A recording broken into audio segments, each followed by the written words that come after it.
The Jade Helm military exercise is set to begin in the middle of this week, and the soldiers will not be alone across states in the Southwest. At the same time, counter Jade Helm will be going on, which, depending on which group of citizens involved in counter Jade Helm you talk to, is either a very reasonable attempt to increase transparency in military exercises by watching what soldiers are doing and where they're moving, or it is a belief that the government is about to take over the entire country and it's the last bastion of militia defense for America. And so if you haven't been following this whole conspiracy theory about Jade Helm, this might seem like nonsense to you, and it seems largely like nonsense to me, but considering that the exercise is set to begin and counter Jade Helm is going to have literally hundreds of Texas and Arizona and New Hampshire citizens running around with radios, flying airplanes over troop movements, I thought it was probably worthwhile for us to talk about.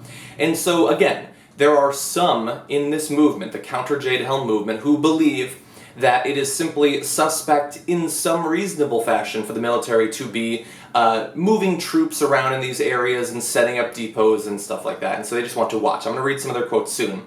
But there are a significant element of people who are maybe not directly affiliated with the counter Jade Helm movement, but believe, and they've got their tinfoil hats on, that they need to stop the government from taking over the Southwest. I don't know how they got to this point. I have some suspicions, and they have to do with Alex Jones and Michael Savage and people of that sort. But I do want to read some quotes from, let's see, Johnson is a retired firefighter and police officer in Arizona who now lives in Texas, and he's organizing some people around Bastrop, Texas. Now he says, "We're not far right-wing, oh God, arm ourselves, get in camouflage, block the streets type of people. We're more like a neighborhood watch kind of thing.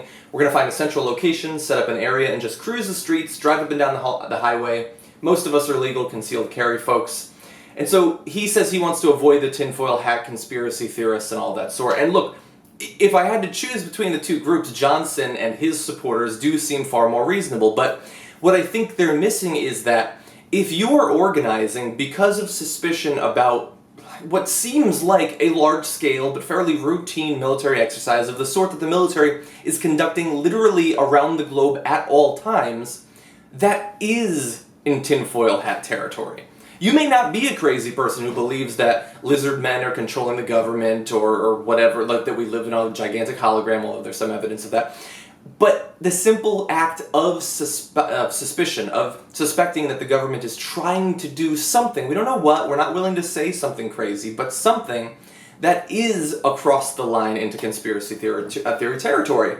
Because you're assuming they're doing something that needs to be watched, rather than simply organizing or practicing movements or whatever. I don't know what they think is actually going to happen. The idea that Obama, I know that many say he is a dictator, but the idea that he is going to literally invade and occupy the Southwest, for what?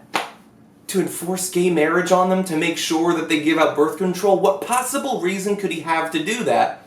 And yet they believe that it's going on. And look, if Johnson has any influence over this entire group and can keep it in the fairly reasonable territory and doesn't have people running around downtown Austin with assault rifles and all that, then he will have done a valuable service to the community. But for the rest of the people who have either listened to someone or read an article or whatever that has led them to suspect that something insane is going to happen in the Southwest over the course of the next few weeks or months, dude, I just want to tell you to relax. Like, you're going to look back on this in 6 months and you're going to realize, oh my God, that was crazy. Or you'll find some way to fit it into your conservative ideology. But nothing is going to happen. You can relax, enjoy this beautiful summer that we're currently in. Everything's going to be okay when it comes to Jade Helm.